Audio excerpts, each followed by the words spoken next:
No. No sé a quién le daríamos algo. Buenas tardes a todos. Bienvenida, amiga Ana María, qué gusto tenerte por este medio para efectos de darte la bienvenida al día de hoy para que nos hable sobre cuestiones de ejecución de penas. Digo, se cierra este ciclo de conferencias y en nombre del Centro de Estudios de Formación Especializada Hermes, agradecemos que hayas aceptado esta invitación. Agradezco también al centro que me dé la oportunidad a mí de darte este mensaje y evidentemente dejarte todo este foro, el auditorio tanto de que tienes aquí en Zoom y el auditorio que vas a tener en Facebook. Mucho éxito, amiga, al finalizar te escuchamos nuevamente.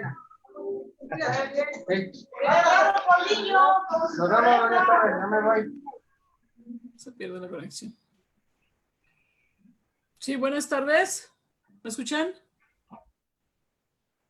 Sí, adelante, doctora. Ok, escuché muy vagamente al doctor y amigo Víctor, pero bueno, agradezco de antemano las palabras que me da de bienvenida. Agradezco al Centro de Estudios Jurídicos y Formación Especializada Hermes, así como al doctor Víctor Navacoarrubias, que tuvieron la atención de invitarme a este ciclo de conferencias, de charlas, de pláticas entre amigos, para el efecto de compartir experiencias sobre todo, y lo que es la experiencia profesional antes que nada, lo que hemos pasado nosotros.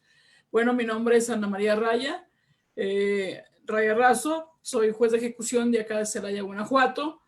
Pertenezco a este Poder Judicial desde hace mucho tiempo y como especializada en Poder Judicial en la materia de ejecución, tengo exactamente el 2011, ¿sí? Entonces, vengo a compartir la experiencia con ustedes, lo que he vivido y lo que hemos pasado a través de esta reforma ahora para la nueva figura del juez de ejecución. Bien, antes que nada, bueno, no creo que esté de más, creo que sería conveniente iniciar el hecho de cómo es que inicia esta reforma, ¿no?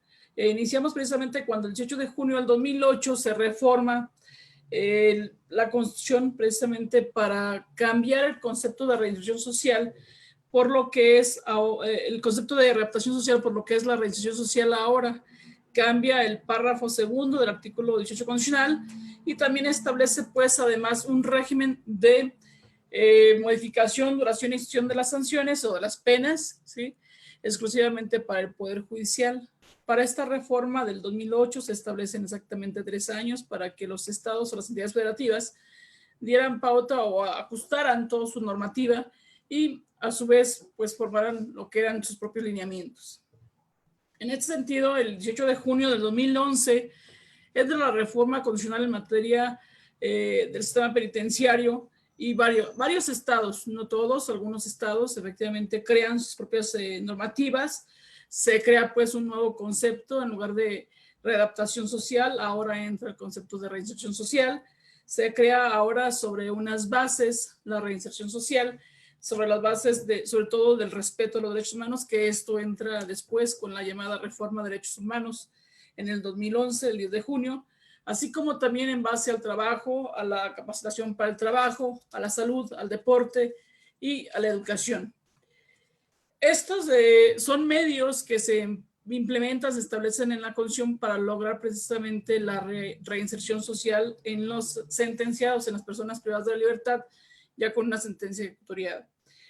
Se ha observado, pues, incluso el mismo artículo, con la reforma del mismo artículo 18, párrafo segundo, establece también en ese apartado, si lo podemos observar, que esta reinserción social también depende de que se observen beneficios que prevé la ley para tal efecto.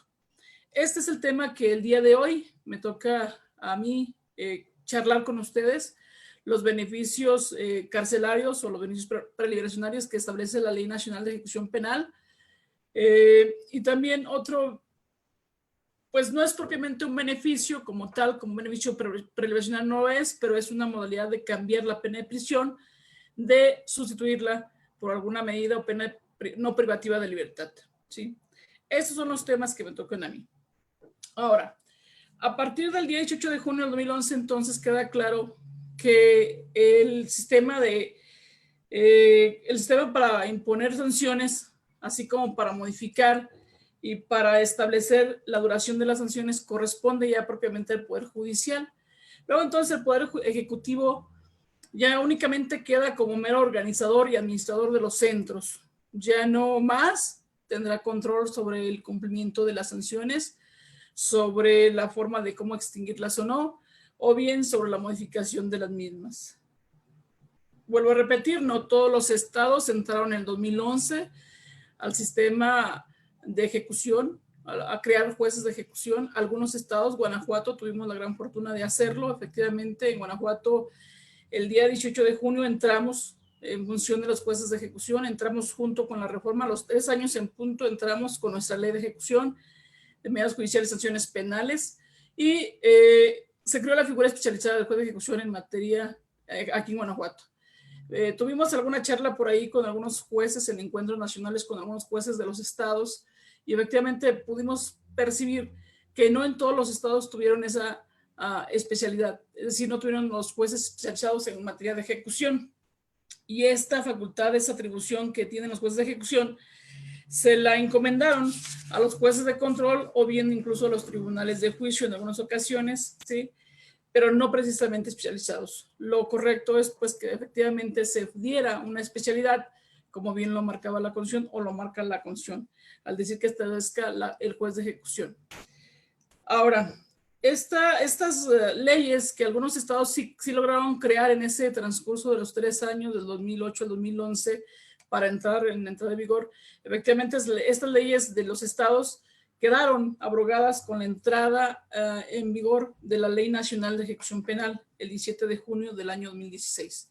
Luego entonces las leyes de algunos estados que lograron sacar efectivamente quedaron sin vigencia y por ende pues a partir del 17 de junio del año 2016 pues todos los estados de la República Mexicana estamos regulados o estamos la observancia general de esa Ley Nacional de Ejecución Penal, que es la que no rige tanto en materia del fuero común como en materia del fuero federal.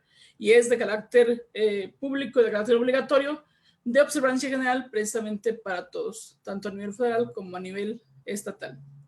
Bien, nuestro artículo primero de la Ley Nacional establece cuáles son los objetivos de su creación y entre otros precisamente está establecer normas que deben de observarse durante el internamiento por prisión preventiva en la ejecución de las penas y en las medidas de seguridad impuestas como consecuencias de una resolución judicial. Establecer normas para observar la forma de internamiento de los sentenciados. La segunda, establecer procedimientos para resolver las controversias que puedan surgir en la etapa de ejecución, procedimientos que el juez de ejecución, por supuesto, debe llevar a cabo. La Ley Nacional de Ejecución Penal tiene pues varias facetas, es una faceta de estructura del órgano ejecutivo de los centros, también establece derechos sustantivos, sí, pero también tiene esa fase procedimental, establece pues las reglas del procedimiento para dirimir controversias que pudieran suscitarse, ¿sí? Y también el otro fin, objeto de la ley, es precisamente regular los medios para lograr la reinserción social. En base a todo esto, pues, entonces vemos el nuevo esquema en la nueva ley nacional, que es precisamente el lograr que los jueces o el órgano jurisdiccional, el Poder Judicial, ¿sí?, esté a cargo de que se impongan, de que se modifiquen y se determine la duración de las penas. Ya no corresponde a partir de ese momento, entonces, a lo que es el Ejecutivo del Estado. Ahora, se tiene como perspectiva, pues, se tiene como objetivo, como finalidad, que los jueces de ejecución, sin duda, ejerzan una efectiva vigilancia y un pleno control en el cumplimiento de las sanciones penales, de todas. Pero además, los jueces de ejecución tienen una característica muy esencial y primordial. Ejercen como un ente de control constitucional, un ente de control garantista, yo lo denomino así, por el efecto de que de alguna forma están obligados los jueces de ejecución a vigilar que los derechos humanos de los sentenciados o personas privadas de libertad no se encuentren o no sean vulnerados dentro de los centros de reinserción de cada estado o bien del centro preventivo en su caso, pues. Estamos pues obligados no solamente a vigilar que se cumplan las sanciones, sino también hacemos nosotros, jueces de ejecución, somos un ente garantista de control. Estamos obligados, también así que nos llevan pues controversias que se pueden suscitar en algún centro en relación con algún sentenciado en cuanto a condiciones de internamiento, por ejemplo, que tuviera dificultad o problema con el centro. ¿Sí? Y efectivamente, a seguir el procedimiento legal, los jueces de ejecución tendrán que sacar una resolución en su momento y obligar al centro a que respete dicho derecho humano. Incluso se ven casos de urgencia en donde el juez de ejecución puede suspender ese acto violatorio del derecho humano. Bien, ahora, la finalidad de la ejecución penal, como ya lo mencionamos, se establece en bases para la reinserción social. Y la Constitución establece, así como la Ley Nacional establece cuáles son las bases. Ya dijimos, la educación, el trabajo, la salud, el deporte, la capacitación. Pero todo esto deriva, pues, de que la persona privada de libertad, desde el momento que ingresa al centro, tiene que ajustarse o tiene que integrar de manera conjunta y voluntariamente, por supuesto, con el centro, ajustarse un plan de actividades. Plan de actividades que le permita, de manera paulatina a la persona, irse reinsertando. El centro le establece, por supuesto, y como lo establece el artículo 104 de la Ley Nacional, establecen cuáles serán las actividades y los horarios que la persona sentenciada o la persona privada de libertad llevará a cabo y en qué días. Sin duda, pues, para el efecto de que todo esto es tendiente a lograr en su momento dado, ¿por qué no?, hasta un beneficio carcelario, que es exactamente el tema que hoy nos ocupa. Bien, la intención del nuevo sistema está clarísima. Efectivamente, el nuevo sistema tiene como fin, sin duda lo vemos por la experiencia, el que no todos los sentenciados cumplan de manera completa la pena de prisión, o bien incluso permite que las penas sean mínimas, ¿sí? El tener la menos gente posible en los centros, esa es la intención, esa es la finalidad, si lo percibimos. Vemos que claramente que existen incluso durante el proceso las formas anticipadas de terminación del mismo. Vemos incluso también que las penas de prisión que actualmente se imponen a las personas son en un cuanto muy bajo. Lo percibimos, la sociedad lo percibe, nosotros como jueces lo percibimos.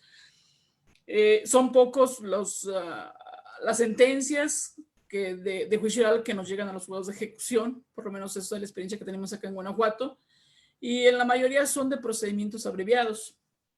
Vemos más bien también que se le da la oportunidad a los sentenciados que con un procedimiento, una salida pues abreviada, efectivamente pueda accesar a beneficios que se le conceden en sentencia, ya sean beneficios de condena condicional, conmutación, o bien sustitutivos legales como jornadas o bien semana condicionada.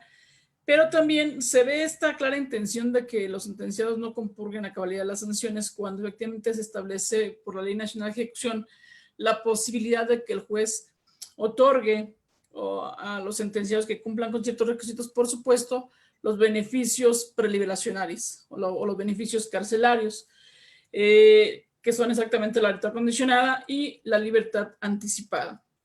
Es clarísimo, pues, que la intención es que efectivamente no se compurgue la totalidad o a completamente la pena de prisión dentro del centro.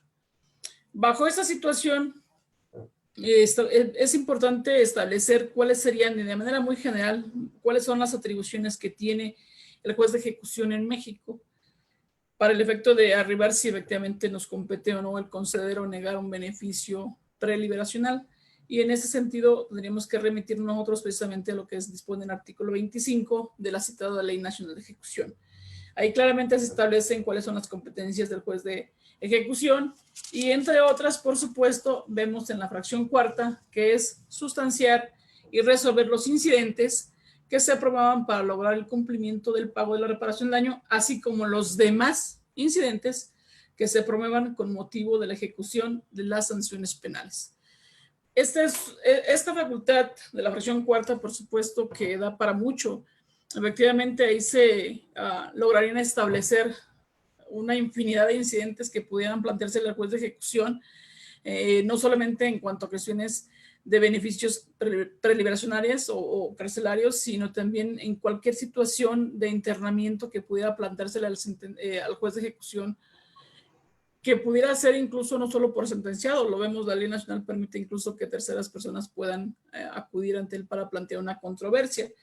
Pero esto da la pauta para el efecto de que los procedimientos seguidos ante el juez de ejecución pues deben ser vía incidental, a través de una acción o una controversia, como también se desprende de la propia ley nacional. Bien, siendo así, también quiero establecer, antes de iniciar propiamente ya con la materia de lo que es los beneficios, he de mencionar también que efectivamente en materia de ejecución se deben de observar las reglas del debido proceso en lo que es el procedimiento seguido vía incidental ante el juez de ejecución. Y esto del debido proceso, pues, no solamente queda en la etapa inicial o en la etapa de juicio, sino también se debe de percibir o se debe de respetar en lo que es en la parte de ejecución, ante el juez de ejecución. En este debido proceso podemos dividirlo en dos tipos, en tipo sustantivo material. El tipo sustantivo material del debido proceso es todo aquel conjunto de derechos que tiene la persona a que se le ha impuesto una pena, los derechos que se pueden conservar, se pueden restringir, suspender, perder o adquirir cuando ingresa al centro. Hay de diversa naturaleza derechos en ese sentido. Ahora, el debido proceso instrumental también, como un debido proceso del procedimiento y que se debe respetar en materia de ejecución, precisamente se refiere al conjunto de procedimientos y condiciones impuestas a la autoridad para preservar, otorgar o afectar los derechos sustantivos según corresponda en cada caso, ¿sí? Preservar, otorgar o afectar los derechos. Y en ese sentido, en lo que es el debido proceso instrumental, encontramos, por ejemplo, el derecho de presunción de inocencia, por supuesto, el derecho de petición, el derecho de audiencia de defensa, el de acceso a una jurisdicción, por supuesto, y el de publicidad. He de señalar precisamente, no es un tema que me corresponde a mí tocar, pero bueno, es importante señalar que los procedimientos seguidos ante el juez de ejecución ante un planteamiento de una acción, una controversia, por supuesto que se rigen en todo por las reglas del Código Nacional. No pasemos por alto que el propio artículo 8º de la Ley Nacional establece que en todo lo no previsto en la Ley Nacional se regirá o hay supletoriedad por parte del Código Nacional de Procedimientos Penales. Por ende, pues, nuestro procedimiento incidental en materia de ejecución tiene una doble faceta. Yo siempre he dicho, tiene la faceta escrita, primeramente, una parte escrita inicial, para posteriormente citar a una audiencia en la que el juez efectivamente, con el ofrecimiento de omisión y exclusión de prueba y desahogo de la misma, efectivamente, con la etapa de alegatos, de clausura y todo, dicte la resolución. Nuestra audiencia en materia de ejecución tiene una naturaleza mixta entre una intermedia y una audiencia de juicio. Hacemos malabares los jueces en ese sentido, pero porque no es muy clara la Ley Nacional de Ejecución, pero hemos podido lograr ajustar en ese sentido el procedimiento incidental para sacar el trabajo. Efectivamente, el desahogo, el ofrecimiento de las pruebas se da como en materia de oralidad y por eso es que efectivamente se respetan todos los derechos en ese sentido. Se rige por los propios principios de oralidad y el sistema de adversarial, por supuesto, sí. Y bueno, ahora, el juez de ejecución, al momento de que me refiero al procedimiento a seguir para obtener un beneficio o bien discutir una acción, una controversia, sin duda se rige por las reglas que marcan los artículos 120 al 129 de la Ley Nacional de Ejecución Penal. Estas son las disposiciones legales que se establecen para el efecto de plantear una controversia o una acción ante un juez de ejecución y es lo que marca como procedimiento nuestra ley de ejecución. Del 120 al 129. Se establecen pues derechos procedimentales en ese sentido, ¿sí? Pero además nuestra propia ley nacional establece principios rectores de ese sistema procedimental, del sistema penitenciario.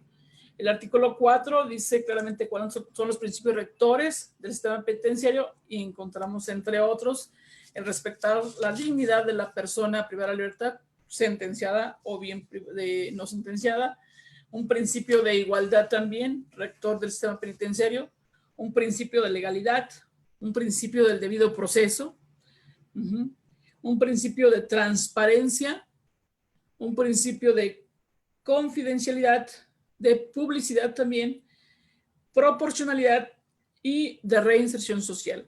Estos principios previstos en el artículo 4 de la Ley Nacional son principios básicos y rectores de todo sistema penitenciario.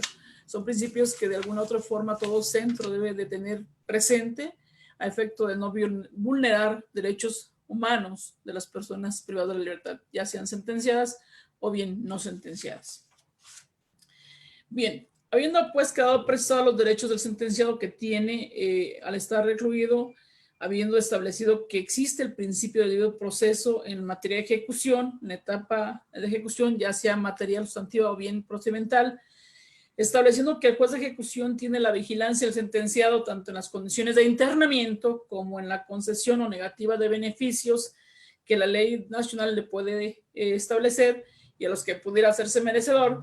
Efectivamente, nosotros vemos que existen ciertos beneficios preliberacionarios que son el tema que el día de hoy a mí me convoca en esta charla con ustedes. Bien, los beneficios preliberacionales que establece la Ley Nacional de Ejecución, ya los mencioné, son exactamente la libertad condicionada y la libertad anticipada. Son los únicos dos beneficios preliberacionales, no existen más beneficios en ese sentido. ¿Sí? Los demás son manera de sustituir la pena de prisión, pero no es un beneficio legal como tal. Bien, el beneficio de libertad condicionada se encuentra previsto por el artículo 136 de la Ley Nacional de Ejecución Penal y dice claramente que el juez de ejecución podrá conceder a la persona sentenciada bajo la modalidad de supervisión ese beneficio de libertad condicionada. Una supervisión que puede ser con monitoreo electrónico o bien sin monitoreo electrónico. En el caso del monitoreo electrónico, en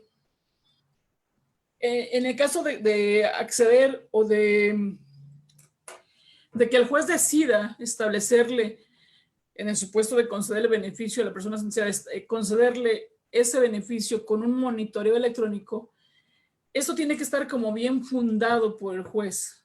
Responde, la misma Ley Nacional dice, responde a principios de necesidad, de proporcionalidad, de igualdad, de legalidad y de no discriminación. La experiencia profesional, por lo menos aquí en el estado de Guanajuato, nos ha señalado que en la mayoría de los casos de los beneficios de libertad condicionada que se han concedido aquí en el estado son precisamente sin monitoreo electrónico, ¿sí? No se logra acreditar por parte de la Fiscalía en su caso que exista una necesidad, una extrema necesidad de establecerle un monitoreo electrónico o bien que sea proporcional. Son principios, si lo vemos, que responden también a los principios que se establecen para las medidas de seguridad que se establecen en el procedimiento penal ordinario, pues. Entonces, yo creo que aquí sí es conveniente que efectivamente, bueno, es necesario que se nos acredite a nosotros como jueces que esa persona que está intentando acceder a la libertad condicionada de verdad se tenga la necesidad de fijarle un monitoreo electrónico, es decir, un brazalete, pues, y que además sea proporcional. Y esto depende de muchas cosas, ¿no? Si se fija, la ley no es muy clara en ese sentido, la ley nacional, luego entonces lo deja mucho a la subjetividad del juez de ejecución, porque ¿hasta cuándo yo, juez de ejecución, o hasta qué punto yo, juez de ejecución, puedo considerar que es necesario fijarle un brazalete o que es proporcional, por cuánto tiempo? ¿Sí? Sistema de igualdad, dice aquí, y de legalidad y de no discriminación. Y yo creo que en este sentido, bueno, tienen su finalidad los brazaletes sin duda para el efecto de monitorear a las personas, pero en el mayor de los casos yo creo que no se logra acreditar por parte de la Fiscalía que de verdad existe una plena necesidad de fijarle un brazalete a la persona para poderlo monitorear. Siendo así, si no es así, si no logra acreditar por parte de la Fiscalía esta necesidad de fijarle un brazalete, por los jueces de ejecución del estado de Guanajuato por lo menos no lo están fijando. Quiero comentar en este sentido, y efectivamente muchos de las personas sentenciadas que se les ha concedido una libertad condicionada En el mayor de los casos se les ha venido revocando, bueno, no mayor de los casos, a muchos de los casos se les ha revocado, pero no precisamente porque no se puedan monitorear, sino porque han incumplido otras condiciones que se les han establecido.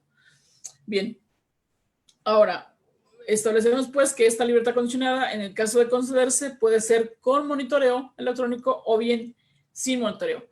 Pero para ponerle monitoreo tendremos que justificarlo, tenemos que justificar su extrema necesidad y además que efectivamente sea proporcional.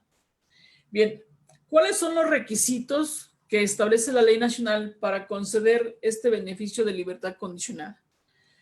Vamos a analizarlos. El primero es que no se le haya dictado diversa sentencia condenatoria firme a la persona que pretende accesar a ese beneficio de libertad condicional.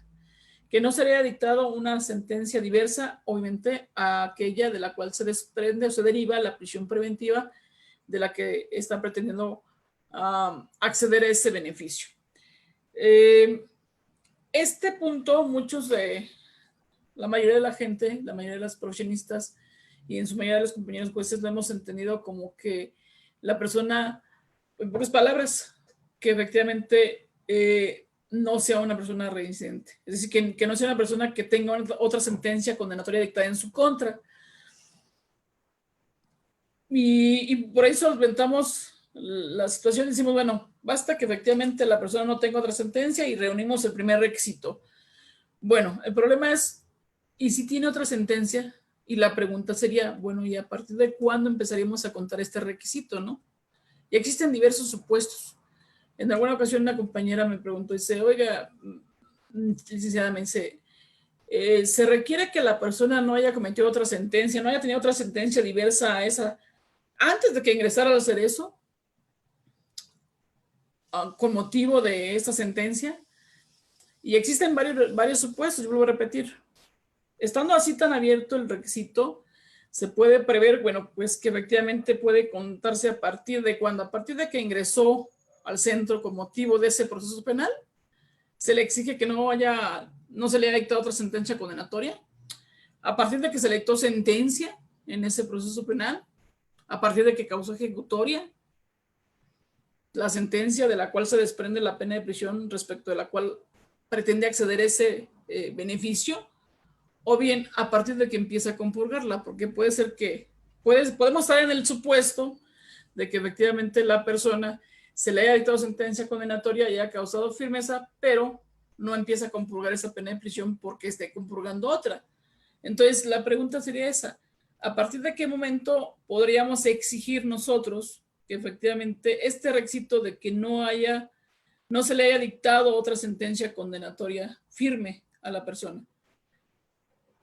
Y la ley no dice nada. Yo en lo particular creo que efectivamente el beneficio no es un derecho, como sí ya lo ha establecido la Corte, efectivamente, la Sala Penal ya lo ha establecido.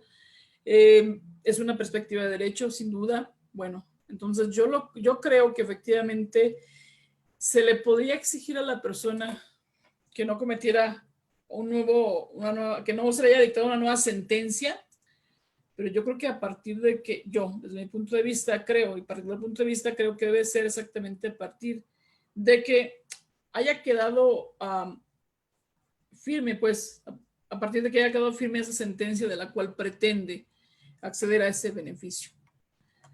A partir de ese momento yo creo que podríamos exigirle que no se le haya dictado una nueva sentencia condenatoria que pudiera impedir, que pudiera no reunir este requisito de que no se le dicte, de que no pueda accesar. Yo vuelvo a repetir, ¿por qué? Porque podemos estar en el supuesto de que lleve dos procesos penales juntos y que posiblemente se le dicte sentencia condenatoria primeramente en el otro. Y bueno, dices, ¿tiene derecho a accesar o no? Se supone que debe de compurgar primero la otra sentencia, la otra pena de prisión del otro proceso y posteriormente esta, de la cual pretende accionar o pretende acceder a este beneficio. Luego entonces, yo creo que este punto es muy vago, no establece exactamente a partir de cuándo debemos de contar. Ya dije yo los supuestos que pueden ser: a partir de que ingresó al centro por parte de esta causa, a partir de que fue sentenciado, a partir de que causó ejecutoria o bien a partir de que empezó a compurgar. Y para mi gusto, yo creo que efectivamente es a partir de que haya causado ejecutoria. A partir de este momento, a partir de que causó ejecutoria la sentencia de la cual se desprende la pena de prisión de la cual pretende acceder a este beneficio, yo creo que podemos exigirle a la persona sentenciada que no se le haya dictado otra sentencia más para poder acceder al beneficio.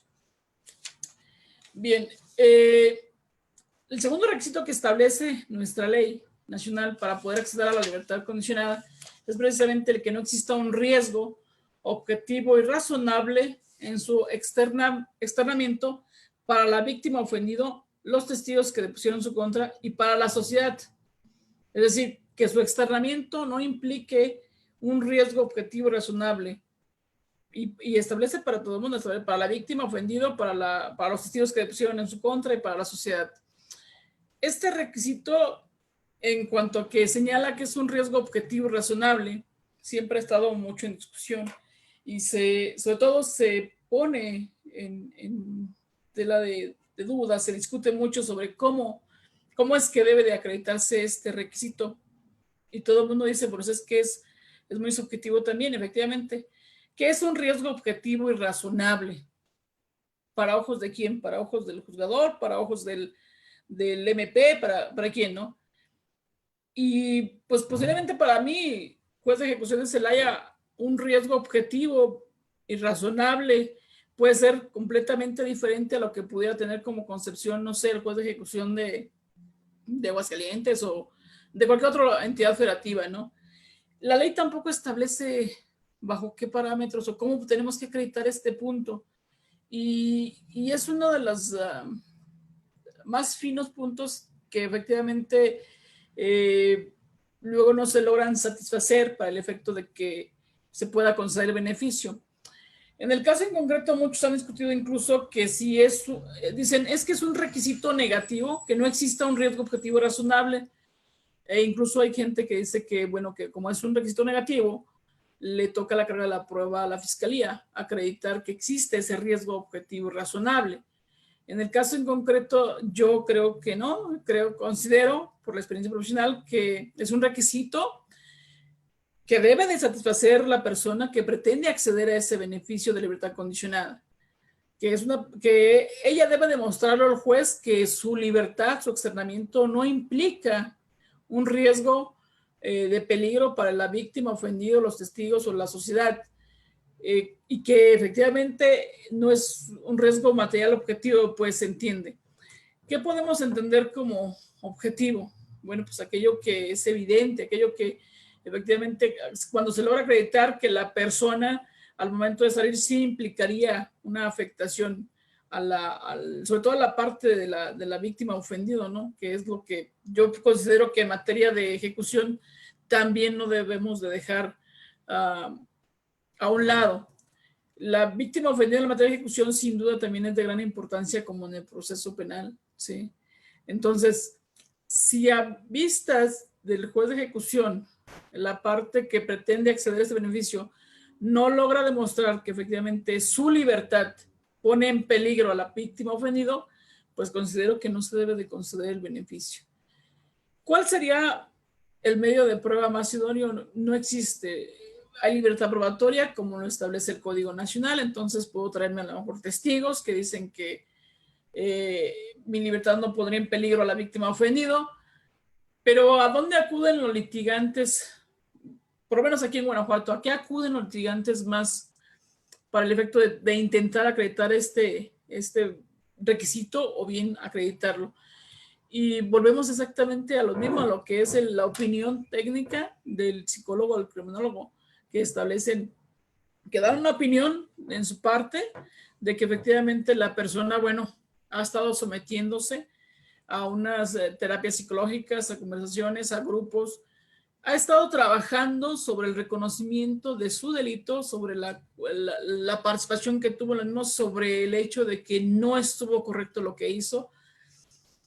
Y esa es la opinión técnica en la cual efectivamente nosotros como jueces de ejecución nos estamos basando para poder establecer si la persona al momento de salir sí implicaría un riesgo objetivo y razonable hacia la víctima ofendida o bien hacia los testigos.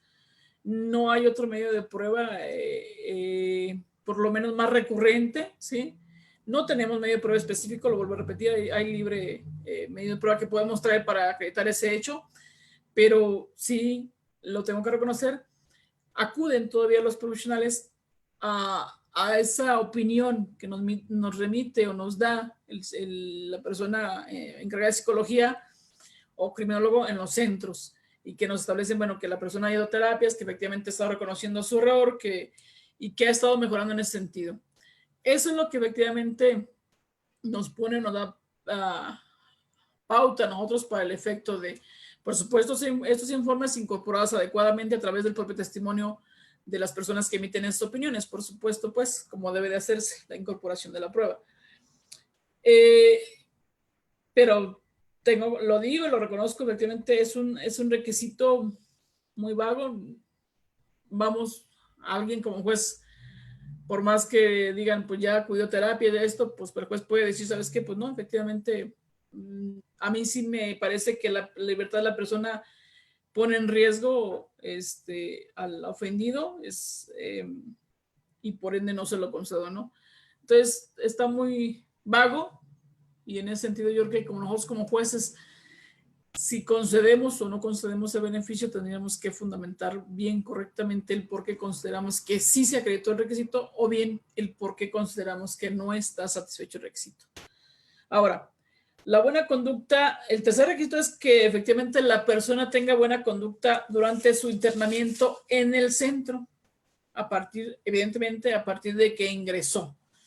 Que esto implica pues que la persona que no haya participado en disturbios, en motines, que no haya cometido faltas administrativas, que tengan merecedores de correctivos disciplinarios, que haya observado buena conducta.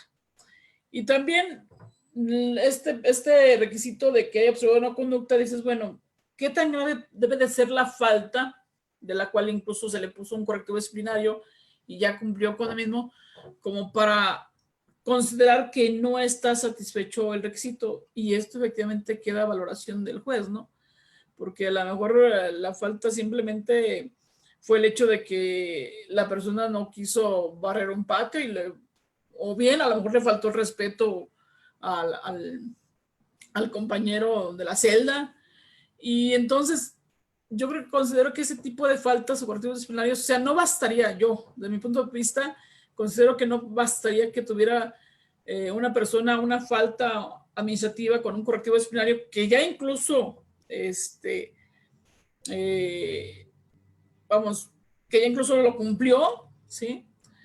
Y que esto pudiera ser pauta para negarle, ¿sí? Yo creo que aquí depende mucho de valorar, de ponderar el juez de ejecución qué tipo de falta tuvo, o bien qué mala conducta se considera por parte del centro, ¿sí? Y valorarlo y considerar que efectivamente la persona sí cumple con ese requisito o bien no cumple con el mismo. El cuarto requisito es haber cumplido satisfactoriamente con el plan de actividades al día de la solicitud. Es decir, cuando el sentenciado acude ante el juez de ejecución a iniciar el incidente peticionando este beneficio a través de la acción, efectivamente, bueno, pues tiene que tener cumplido exactamente, satisfactoriamente su plan de actividades. Recordemos, yo lo dije desde un inicio, el plan de actividades es algo que se maneja de manera conjunta con el centro y de manera voluntaria con el sentenciado. El centro le da a conocer cuáles actividades tiene y ajusta los horarios, los días que el sentenciado puede llevar a cabo actividades. Esas actividades sin dudas es para el efecto de ir induciendo al sentenciado a que efectivamente lleve a cabo actividades de trabajo, de capacitación, de deporte, de salud, que se vaya de alguna manera reinsertando a la sociedad, que se vaya adaptando pues a lo que va a enfrentarse al momento de salir.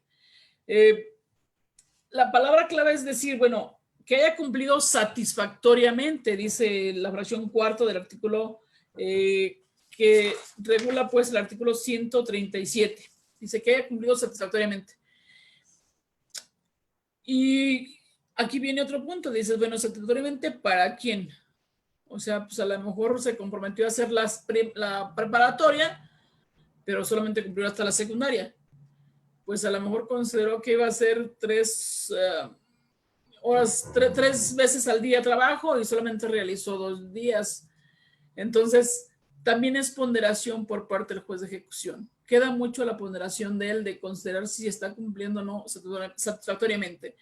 Aquí intervienen varios factores también, el hecho de que el sentenciado, bueno, no pueda realizar jornadas de trabajo o trabajo, pues, por cuestiones de su salud, que no pueda hacer deporte por cuestiones de su salud. Y entonces a lo mejor ya por más que quiera, pues no, aunque se comprometió a caminar 3 veces a la semana, pues solamente ha caminado 2 veces. Y este tipo de situaciones, por supuesto que los tiene que exhibir la persona que pretende accesar a este beneficio preliberacional, a la libertad condicionada, y el juez en su momento tendrá que ponderar si efectivamente es correcta, está o no cumpliendo, o cumplió o no cumplió de manera satisfactoria con ese plan de actividades. Yo creo que en este sentido los jueces no podemos ser tan exigentes para con los sentenciados en cuanto que cumplan a cabalidad. Yo creo que tenemos que considerar que efectivamente por lo menos, bueno, el sentenciado se ingresó con primaria, por lo menos, no sé, ya lleva la secundaria terminada y, que ha estado realizando trabajos, que de pronto se inscribe a un taller, va a cursos de capacitación para ciertos talleres. Entonces yo creo que en ese sentido tenemos que tomar en cuenta mucho esto, sobre todo en aquellos centros donde tenemos una gran población y por supuesto no pueden acceder todos a ese plan de actividades. También esa es una dificultad que presenta el sistema penitenciario. Por más que quiera inscribir a todo el mundo a plan de actividades, pues evidentemente no lo va a poder hacer, ¿no? Aunque ponga el calendario e intente, yo creo que en ese sentido tenemos que tomar en cuenta eso los jueces de ejecución. ¿Sí? Ahora, la última parte también, el último requisito que establece nuestro artículo 137 es que se haya cubierto por parte de aquella persona que pretende acceder a la libertad condicionada, que haya cubierto la reparación del daño y la multa en las modalidades y excepciones de esta ley. Dice así la fracción quinta del artículo 137. Que haya cubierto. Nuestra ley no dice que se encuentre prescrito, ni mucho menos. Se habla de que lo haya pagado.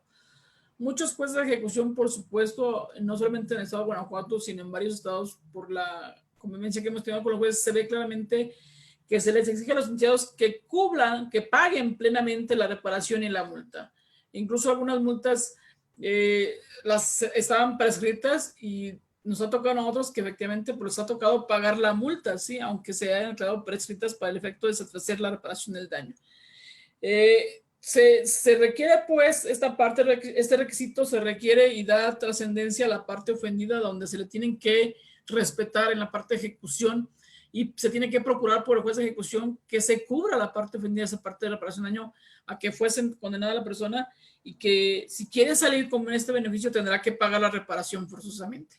No es de que se espera que se prescriba la reparación o la multa, sino que tiene que pagar ambos sanciones pecuniarias. En ese sentido, cuando dice la ley que en las modalidades y excepciones que establece la ley, pues nos remite a ciertos artículos que son el 156 de la reparación del daño y al 157, 58, 59, 60 y 161 que establece lo de la multa. El 156, cuando habla de la reparación del daño, claramente prevé varios aspectos. Este artículo 156, que no entraré más que de manera muy rápida, establece y prevé lo relacionado a la forma de cuantificar la reparación del daño en el caso de que se haya condenado pero no se haya cuantificado. Establece también cómo actuar en el caso de que ya esté cuantificada la reparación del daño, ya sea en sentencia o bien ante el juez de ejecución. El supuesto de que implique la reparación del daño una actividad por parte del sentenciado, pero también establece claramente cómo debe proceder el juez de ejecución en caso de que exista un incumplimiento por parte del sentenciado a pagar la reparación del daño, ya cuantificada ante el juez de origen o bien cuantificado ante el juez de ejecución, o bien en el supuesto de una actividad como pudiera ser los delitos de despojo, ¿no? En cuanto a la multa, los artículos 157, 158 hasta el 161 de la Ley Nacional establecen claramente cómo se debe de cobrar la multa y qué se debe proceder, cómo debemos de proceder para cobrar la multa en el caso de que no deben de pagarla. Pero lo cierto es que para poder accesar o querer accesar a este beneficio de libertad condicionada, tienen que pagar ambas sanciones pecuniarias. Otro requisito más para accesar a este beneficio es no estar sujeto a otro proceso penal del fuero común o federal por delito que merite prisión preventiva. Ya no habla de sentencia, habla de que no esté sujeto a un proceso federal o del fuero común de delito que merite sanción preventiva, ¿sí? Es decir, yo puedo estar sujeto a un proceso del fuero federal, bueno, pero si no tiene prisión preventiva, por supuesto que estaría reuniendo este requisito. Tiene que ser un proceso que tenga una prisión preventiva. Solamente en este supuesto estaríamos hablando de que no se cumple el requisito. Bien, y el último requisito es que efectivamente que se haya cumplido con el 50% de la pena de prisión, tratándose de delitos dolosos.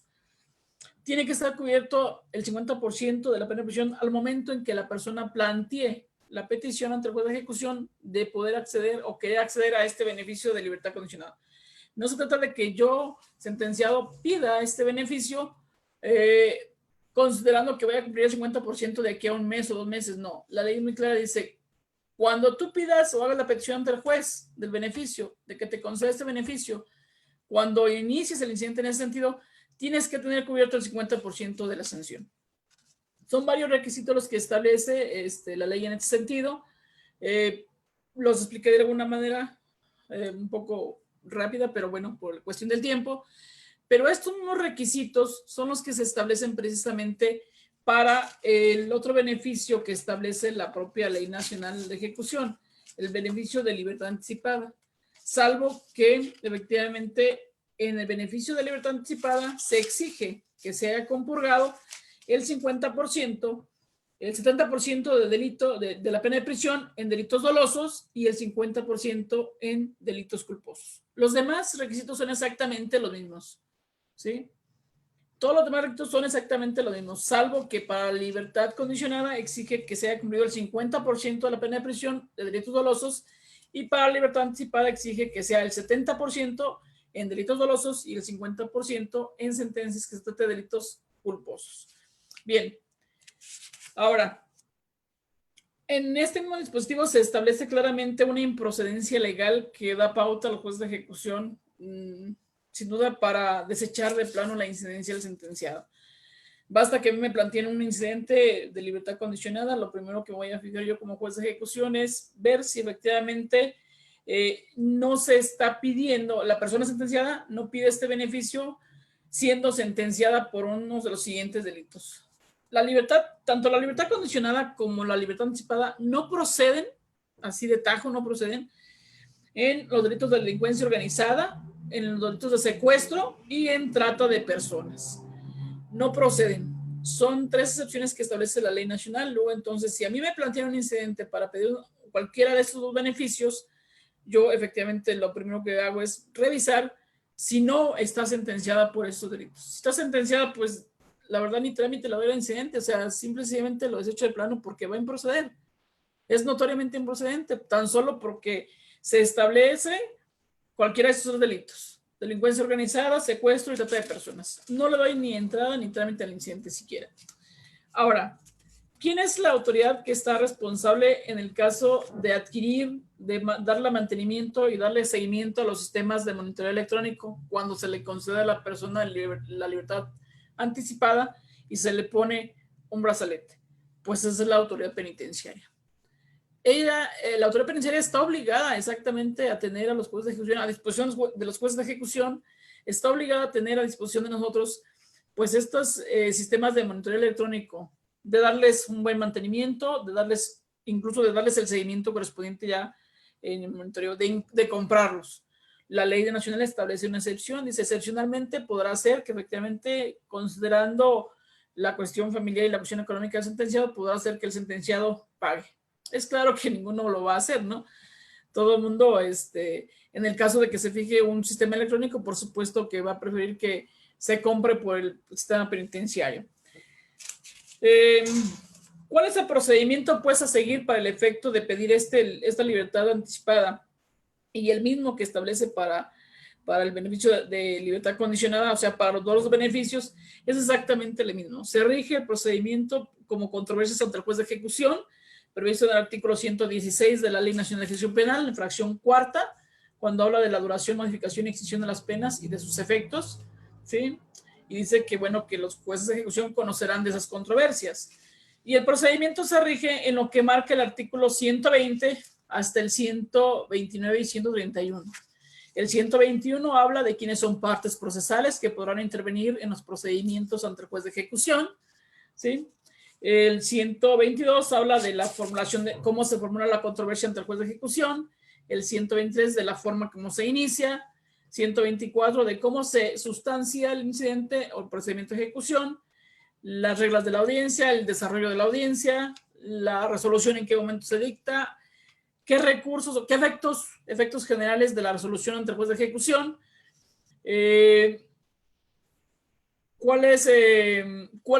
cómo se ejecuta una resolución dictada ante el juez de ejecución con motivo de una controversia y los recursos que se pueden interponer en contra de las resoluciones del juez de ejecución, que es precisamente el de revocación y de apelación.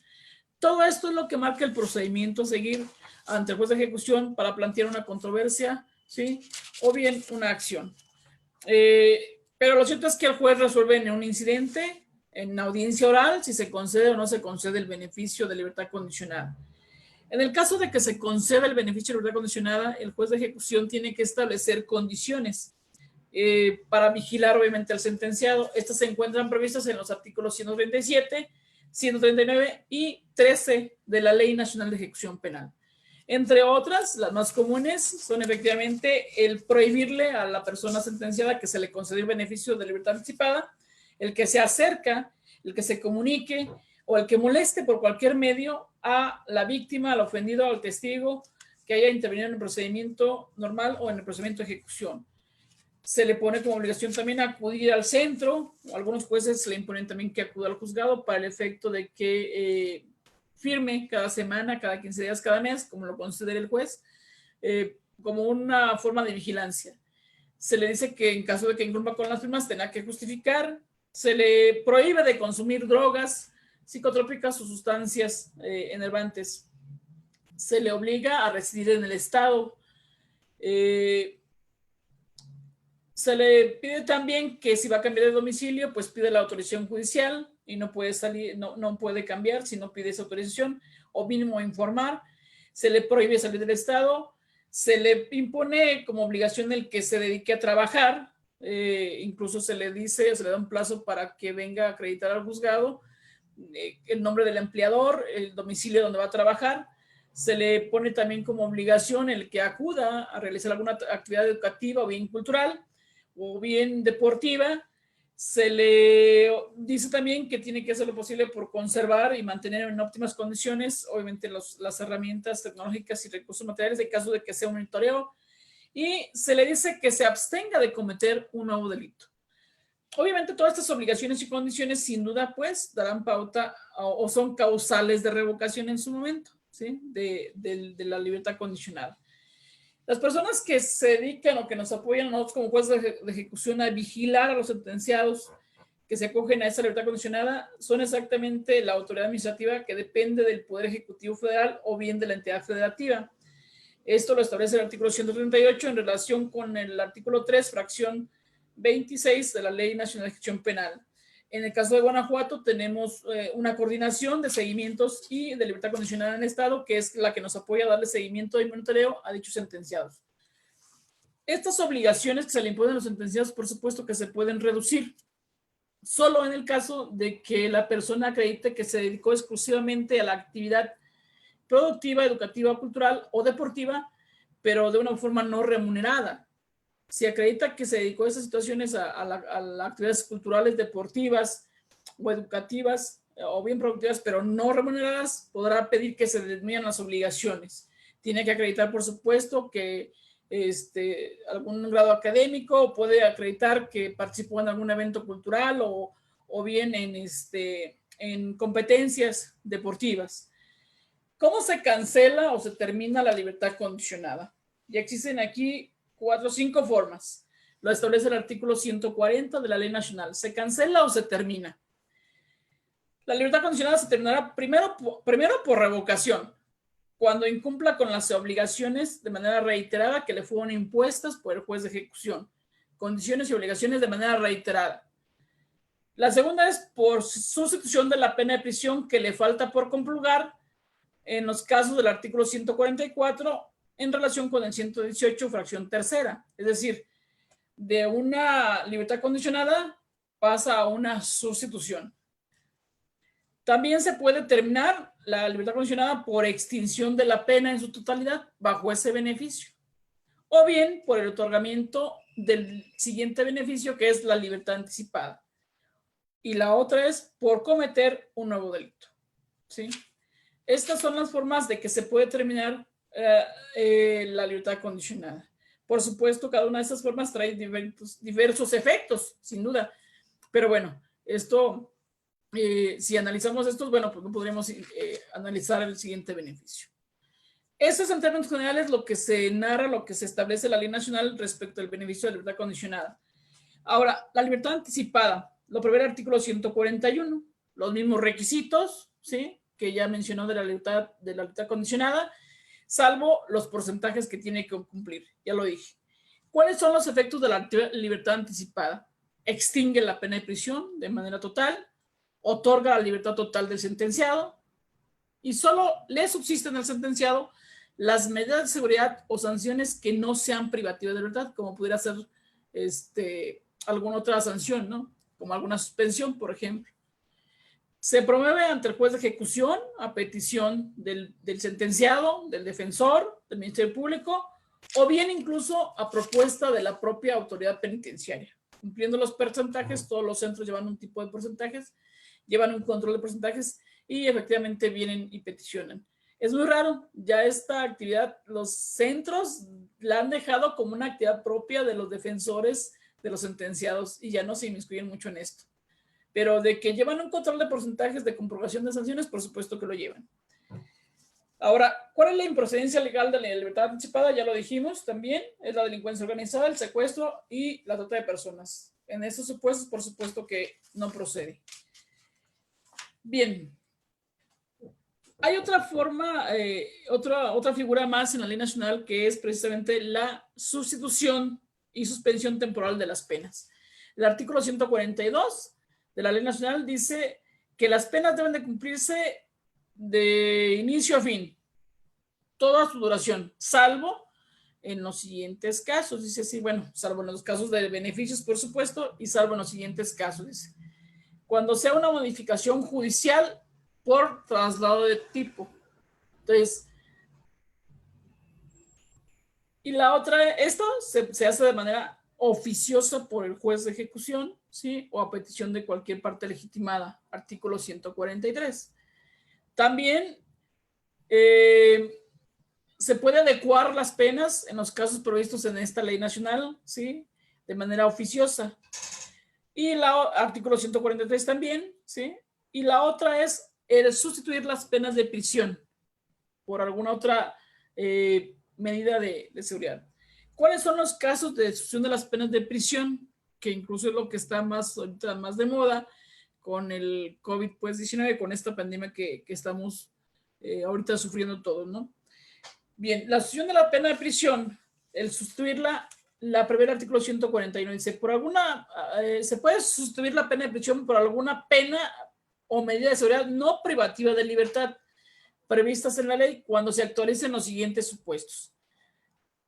Menciona el primero, que es cuando se busque proteger a los y las hijas de las personas sentenciadas o privadas de libertad, siendo estas menores de 12 años, o bien que tengan alguna condición de discapacidad, siempre y cuando, dice así, siempre y cuando la persona privada de libertad sea, o se acredite que sea la cuidadora principal o única cuidadora. Solamente en estos y con estos requisitos pudiera darse una sustitución. Menores de 12 años o con una condición de discapacidad, siempre y cuando se acredite que la persona privada es cuidadora principal o única cuidadora. El segundo supuesto es cuando la permanencia de la persona sentenciada con la hija, hijo o persona con discapacidad no represente un riesgo objetivo para ellos. Es decir, si la persona, por ejemplo, que pretende que les sustituya la pena fuera sentenciada por violación en agravio, no sé, de su hijo, pues evidentemente no podría reunirse este requisito. No podría darse este supuesto de sustitución, ¿no? Si pretende acceder. Tercero, cuando la pena de prisión fuere innecesaria o incompatible con las condiciones de la persona privada de libertad por senilidad, edad avanzada o grave estado de salud. Aquí, en este supuesto, en esta fracción prevé tres formas de sustituir la pena de prisión, o sea, tres supuestos. Que la pena sea innecesaria o incompatible, que se considere como innecesaria e incompatible con las condiciones de la persona, ya sea por senilidad, por edad avanzada o bien por un estado grave de salud de la persona. Es decir, una persona que esté gravemente en el centro, ya con, no sé, voy a poner un ejemplo, un cáncer ya en estado avanzado, que le falten 20 años por purgar y que efectivamente tenga una edad de 80 años y todo, pues consideramos que podría ser el supuesto. Pero evidentemente, quiero aclarar algo, tendrá todos estos requisitos, estos supuestos tendrán que acreditarse ante el juez de ejecución. No basta que vengan y pidan y digan, es que yo tengo un grado de estado de salud y entonces o tengo 60 años o tengo 80 años. No, tendrás que acreditarlo. Y no pasemos por alto que para esto existen los procedimientos ante el juez de ejecución, la vía incidental planteando la controversia, ¿no? El cuarto supuesto para sustituir la pena es cuando en la implementación de programas de tratamiento de adicciones, de reinserción social en libertad, como pudiera ser la libertad condicionada, la justicia colaborativa o restitutiva, la vía en condiciones de política criminal o trabajo comunitario, el juez de ejecución reciba de la autoridad penitenciaria o de la autoridad que la supervisa un informe de que es adecuado que se conceda una sustitución, solamente en esos supuestos. En todos estos casos donde interviene un menor, por supuesto que se va a considerar siempre el interés superior del menor, se va a tomar siempre la opinión de los niños menores de 12 años o con discapacidad afectada, siempre y cuando tengan un grado cognitivo o de desarrollo evolutivo, pues que puedan dar opinión. Y solo se aplicarán los estudios descritos en estas oraciones cuando se actualicen los supuestos durante la ejecución de la pena. O bien cuando se ha dictado sentencia y siempre y cuando estos supuestos subsistan en el momento de ejecución. Es decir, el sustitutivo no se da precisamente en el procedimiento oral penal. Es una facultad exclusiva que se da para el juez de ejecución. Porque dice, se dará siempre cuando se actualice en la etapa de ejecución. Estos supuestos cuando se actualicen en esta etapa de ejecución. O bien cuando se haya dictado sentencia y que subsistan esas condiciones. Bien, ¿cuál es la improcedencia legal para el efecto de que no se dé una sustitución de la pena de prisión? ¿Sí? Pues los mismos supuestos, cuando hayan sido sentenciadas las personas por delincuencia organizada, por secuestro y por trata de personas.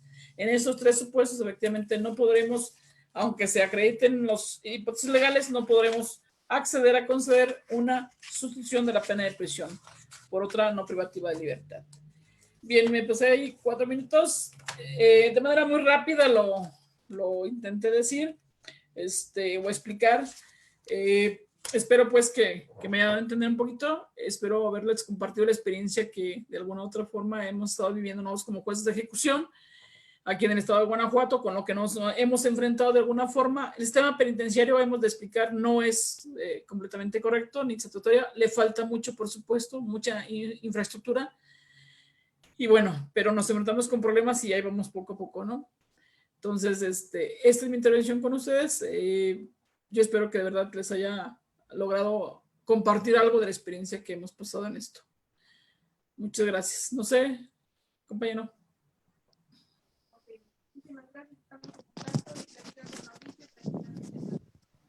Bien, buena tarde a todos. Si alguno de ustedes quiere realizar alguna serie de preguntas a la doctora Ana María, con gusto, levante la mano virtual para que el asistente...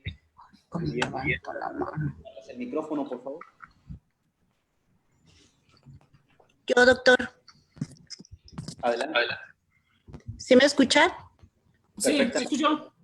Doctora, buenas tardes. Es un gusto escucharla. La verdad, siempre uno aprende de cada uno de los cursos que hemos estado asistiendo virtualmente. Tengo una duda. Sí, usted comentó respecto a la aplicación de la Ley Nacional de Ejecución a partir de junio del 2016. ¿Qué pasa cuando un sentenciado en el sistema anterior con beneficio de remisión parcial de la pena, ahorita puesto a disposición del juez de ejecución, solicita una libertad anticipada, o más bien solicita la remisión parcial de la pena que le fue concedida en sentencia, en modalidad de libertad anticipada. ¿Es correcto eso? A ver, entiendo.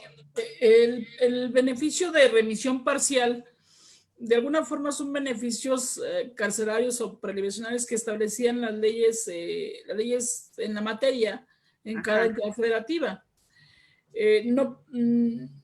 No sé, no puede ser un beneficio que se haya concedido en sentencia. Más bien es un sentenciado que fue condenado antes de que entró en vigor la ley nacional en junio del 2016. Y que en su caso, bueno, cuando en su momento pudiera él solicitar, usted me explica, o quiere peticionar el beneficio de remisión parcial. ¿Entiendo? Sí, pero dice en la modalidad de libertad anticipada. Ajá, se lo está peticionando como tal. Bueno, la libertad anticipada realmente, los beneficios, déjeme explicar, los beneficios, la propia ley nacional de ejecución en sus transitorios estableció perfectamente que cualquier ley de la materia, tanto a nivel federal como a nivel estatal, quedaran de por sí abrogadas desde el momento en que entró en vigor la ley nacional de ejecución, ¿sí? Entonces, esos beneficios carcelarios o esos beneficios que establecían las leyes de las entidades federativas, como la remisión, por ejemplo, pues efectivamente ya no son de aplicación, o sea, ya no podríamos nosotros como jueces de ejecución aplicarlas porque no son derechos. Muchos abogados vienen y efectivamente pretenden peticionar estos beneficios de remisión porque incluso en los requisitos, maestra, son menos exigentes que los actuales beneficios. Y entonces los sentenciados sí dicen, bueno, pues yo fui sentenciado antes de la ley nacional, estaba vigente en su momento una ley estatal que preveía la remisión parcial y yo solicito que me den la remisión parcial. A lo mejor quieren hacer una mezcolanza en cuanto que es en la modalidad de libertad anticipada. Yo lo requeriría, decir, bueno, ¿qué beneficio me estás peticionando? ¿El de la remisión parcial de una ley que ya fue abrogada? O bien el de la libertad anticipada, ¿no? Para poderle yo darle trámite al incidente correspondiente en su caso, ¿no?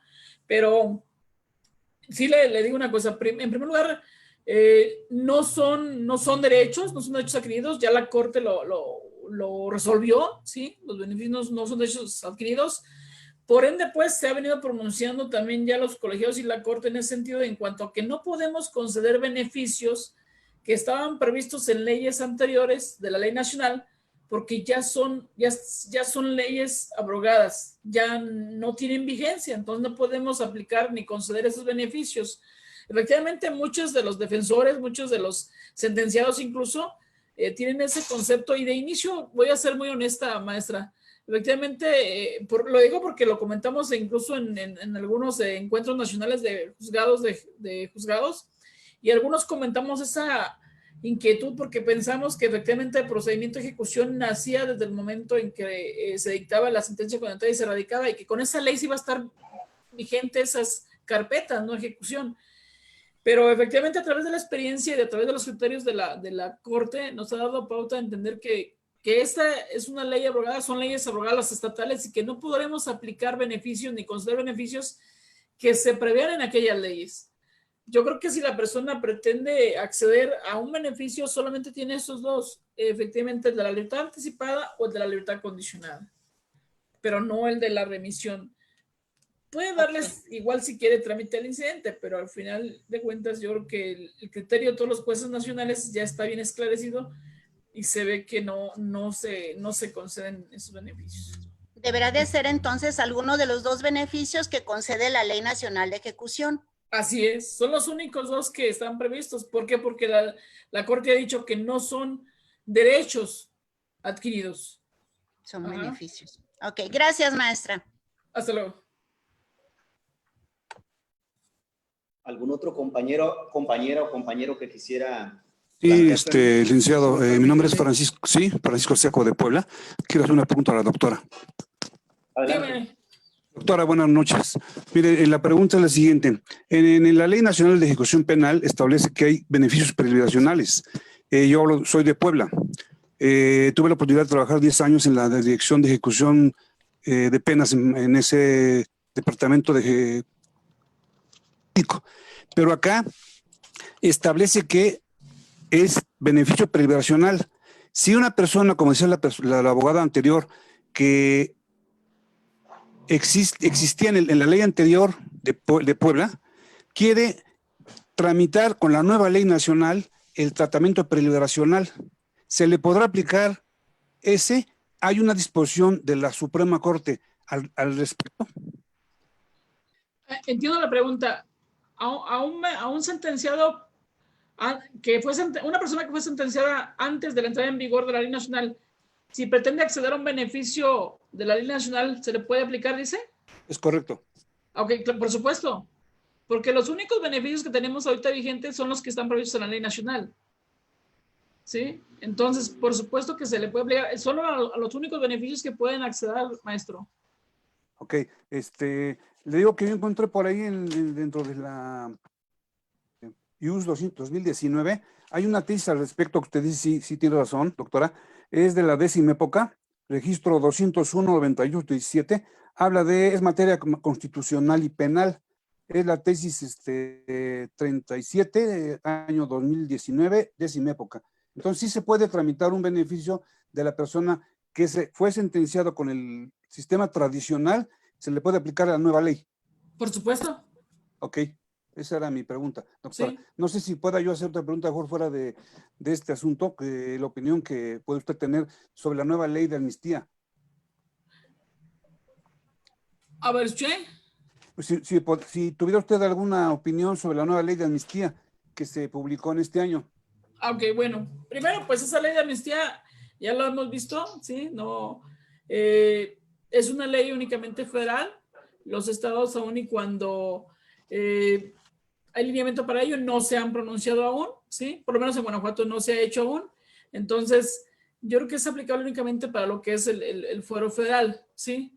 En este sentido, bueno, se podría considerar que se prevén algunos supuestos para... todo el mundo consideró que la ley de amnistía en lo que estábamos pasando fue creada, se consideró, no fue así, la verdad, fue creada para el efecto de resolver las cuestiones por las que estábamos pasando del COVID, maestro.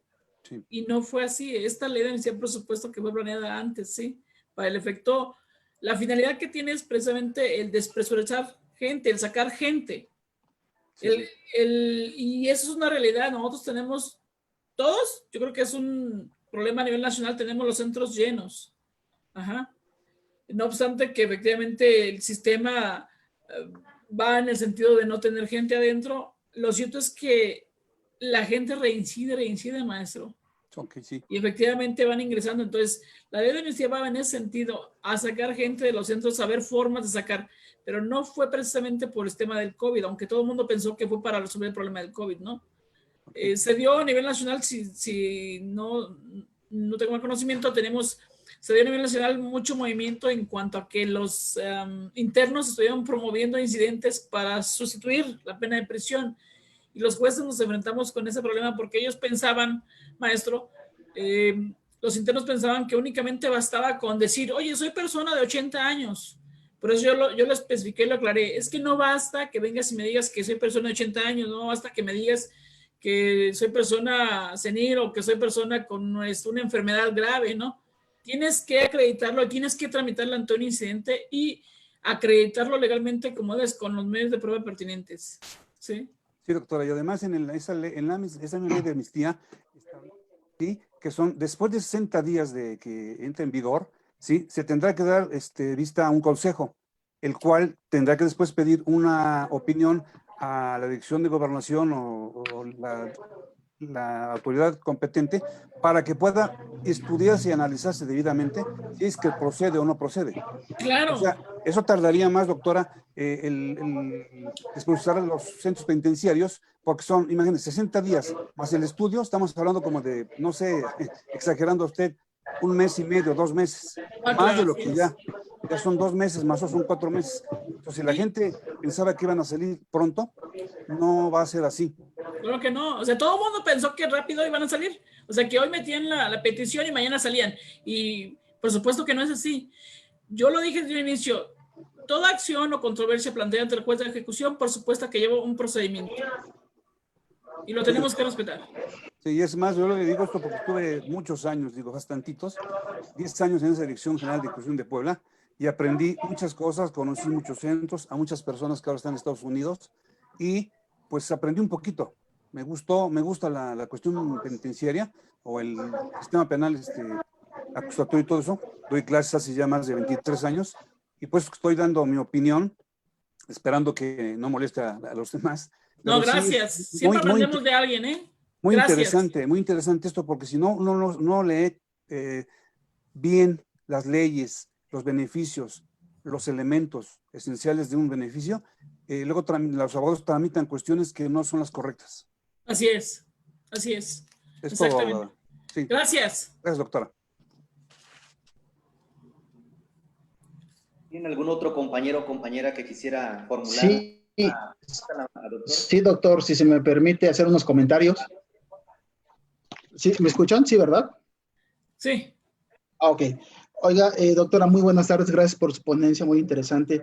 Pero a lo mejor difiero un poquito en algunos temas.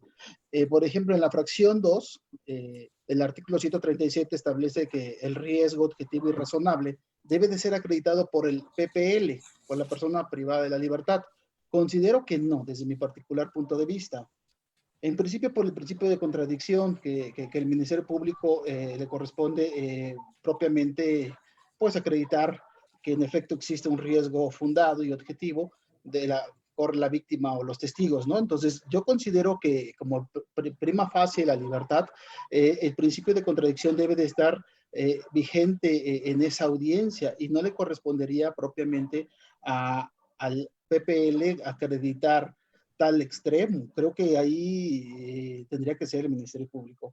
En relación a la buena conducta, que también estableció, que es la fracción tercera, considero que no es cualquier conducta, creo que son de las que contempla el artículo 39 y 40 de la Ley Nacional de Ejecución Penal, o sea, donde se establece precisamente las conductas o las cuestiones graves del comportamiento del PPL. Entonces, no puede ser cualquier conducta, debe ser una conducta razonable. Incluso tengo entendido, y bueno, porque lo hemos hecho a la práctica, que cuando hay infracciones o sanciones administrativas por parte del centro penitenciario, también nosotros como abogados podemos impugnarla y incluso declarar la nulidad de esos actos administrativos, y obviamente no pueden ser tomados en cuenta en un momento dado por el juez de ejecución.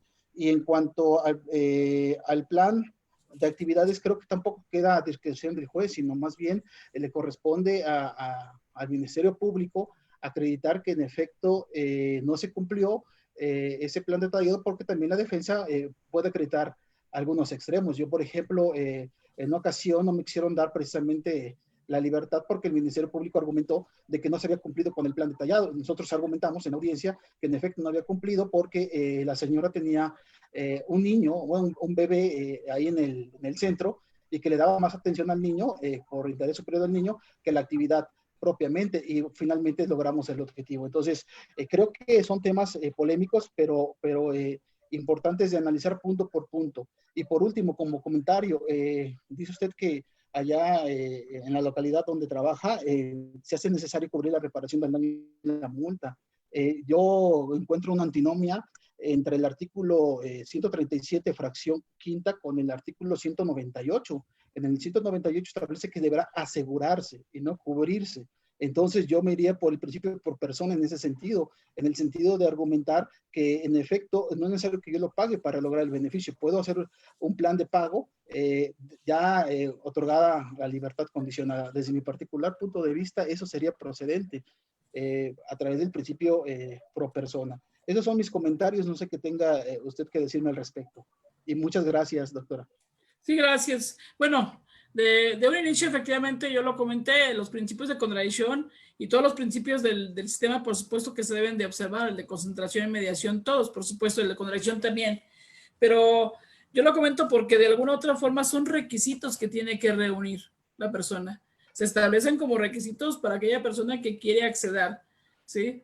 Entonces, sí está muy discutible, maestro, como dice efectivamente usted, como lo señala, está muy discutible el hecho de que si se cumplió o no con el plan de actividades, pero son ponderaciones, al final de cuentas son ponderaciones que tendrá que hacer el juez de ejecución para que ver si en la audiencia, ya sea con los medios de prueba que se hayan desahogado, o bien con los alegatos, o bien con las oposiciones, efectivamente se logra acreditar o no que se cumplió con el plan de actividades de manera satisfactoria, ¿no?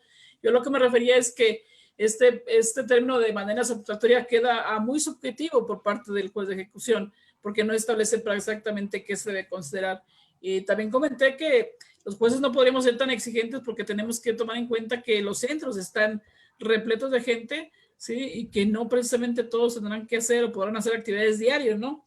En cuanto a la buena conducta, efectivamente, maestro, no puede ser cualquier mala conducta, por supuesto que no. Yo dije, basta, se requiere pues que sea una mala conducta como que haya participado en un disturbio, en un motín, o bien, si estamos hablando de procedimientos disciplinarios, maestro, por supuesto, efectivamente, existe la posibilidad, porque la ley nacional así lo establece, de que ustedes o el sentenciado acudan ante el juez para el efecto de anular o bien discutir sobre ese procedimiento, ¿no? ¿Sí?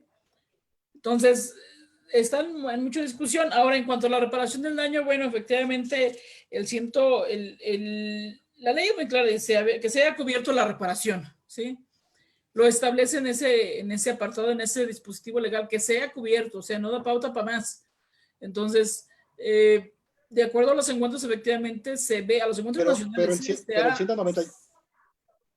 se ha llegado a la conclusión de que efectivamente tiene que cubrir la reparación del daño, ¿no? Puedo considerar también la posibilidad que usted dice que efectivamente se garantice, sí, también existe un artículo, un numeral por ahí que si no tiene la solvencia económica se puede garantizar, sí, pero al final de cuentas a lo que llegamos es que o garantizas la reparación del daño o la pagas, aunque el artículo dice claramente que la tienes que pagar, ¿sí? También el numeral 198.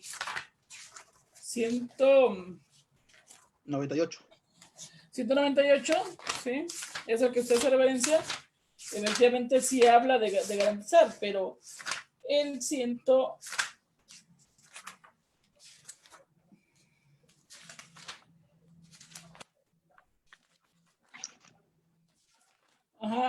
existe en el apartado de la reparación de daño, sí dice claramente en el 156, en la fracción tercera dice, se negará todo beneficio a que tenga derecho sentenciado hasta que se cubra el monto de la reparación del daño.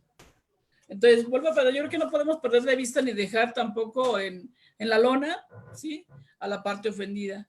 Si tú pretendes salir con el 50% de la pena compurgada, o sea, mínimo cúbreme la reparación del daño, porque también el juez de ejecución tiene la obligación legal de verificar los derechos de la parte ofendida, de cubrirlos, de protegerlos, ¿sí?, de que se cubre esa parte de reparación del daño. O sea,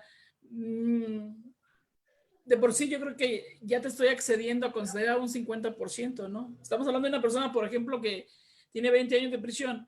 A los 10 años ya pretende salir. Y créeme que todos los sentenciados, maestro, todos llevan sus cuentas, ¿eh? Y a los 10 años ya quieren salir, de veras.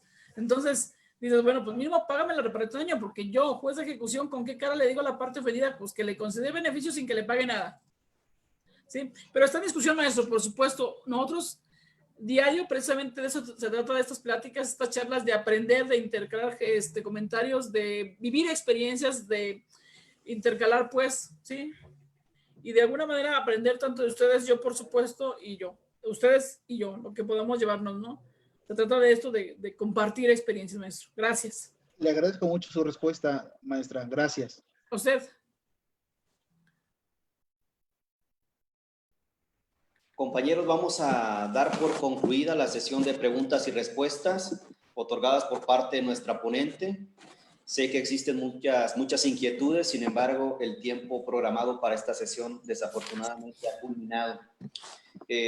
Dicho lo anterior, quiero desde aquí saludar entrañablemente y agradecer el esfuerzo y dedicación a todos. Gracias por acompañarnos en esta sesión y, por supuesto, por acompañarnos en esta semana que el Centro de Estudios Jurídicos y Formación Especializada Hermes ha organizado para ustedes, en donde estuvieron muchos jueces de diversas entidades federativas aportando sus conocimientos. Espero que haya sido provechosa toda esta semana para ustedes y que contribuya para su desarrollo personal. Quiero asimismo manifestar mi agradecimiento más especial a la doctora Ana María Raya Razo, quien nos brindó esta excelente conferencia virtual denominada Beneficios Carcelarios y Sustitución de Penas. Doctora, a nombre del Centro de Estudios Jurídicos y Formación Especializada Hermes, le doy mi sincero agradecimiento por darnos un poquito de su tiempo y compartir su experiencia jurisdiccional a través de este espacio. Créame que el Centro de Estudios abre las puertas para usted. Si con posterioridad existe la posibilidad de que nos pudiera seguir acompañando, sería un honor para nosotros volverla a escuchar, doctora. Quiero, si me lo permiten, leer un pequeño reconocimiento que con posterioridad se lo vamos a hacer llegar, doctora Ana María. Dice textualmente lo siguiente: el Centro de Estudios Jurídicos y Formación Especializada Hermes otorga el presente reconocimiento a la doctora Ana María Raya Razo, juez de ejecución del Poder Judicial del Estado de Guanajuato, quien por su participación en la conferencia denominada Beneficios Carcelarios y Sustitución de Penas, celebrada el 5 de junio de 2020. Maestra, muchas gracias. Gracias a todos por acompañarnos y espero que a la postre nos sigan acompañando en estas actividades académicas. Maestra Ana María, no sé si guste hacer uso de la voz. Muchas gracias. Solamente me resta agradecer al Centro de Estudios Jurídicos y de Formación Especializada Hermes, que me invitó, especialmente también al maestro o al doctor Víctor Nava Covarrubias, que tuvo la atención de invitarme a este ciclo de conferencias, donde se trata pues de aprender, de compartir experiencias, vivencias entre nosotros y de que compartamos lo poco o mucho que sabemos en cada uno de nuestra materia y nuestro ramo. Yo encantada de estar con ustedes. Solo me resta darle agradecimiento, por favor, a su institución, a su centro de estudios. Por favor, muchas gracias. Y bueno, aquí estoy para lo que gusten y por supuesto que estaría encantada de participar de nueva cuenta con ustedes en este tipo de pláticas, de conversatorios con ustedes. Buenas tardes y Dios los bendiga a todos. Muchas gracias, doctora. Un abrazo a todos. Gracias. Y, con tu permiso, quiero hacer la invitación a todos para que nos sigan acompañando en estas actividades que se han programado para este mes. El 8 de junio de este año tendremos al doctor Edgar Martínez Rosas, quien también nos hablará de temas relacionados con la materia penal, específicamente la valoración de la prueba en materia penal. Este evento es totalmente gratuito para ustedes. Pueden sintonizarlo a través de la aplicación Zoom o de Facebook Live a través de nuestra fanpage. Así también el día 10 de junio de 2020 estará con nosotros el maestro Sergio Osorio Sánchez, quien nos hablará sobre la práctica de las técnicas de litigación en audiencia de juicio oral. Ambas sesiones virtuales de aprendizaje se llevarán a cabo a las 7 de la noche, hora del Centro de México. Están todos cordialmente invitados. Muchas gracias a todos y que tengan excelente noche. Muchas gracias, doctora Ana María. Nos vemos pronto. Gracias, buen día. Abrazos para todos. Gracias. Gracias.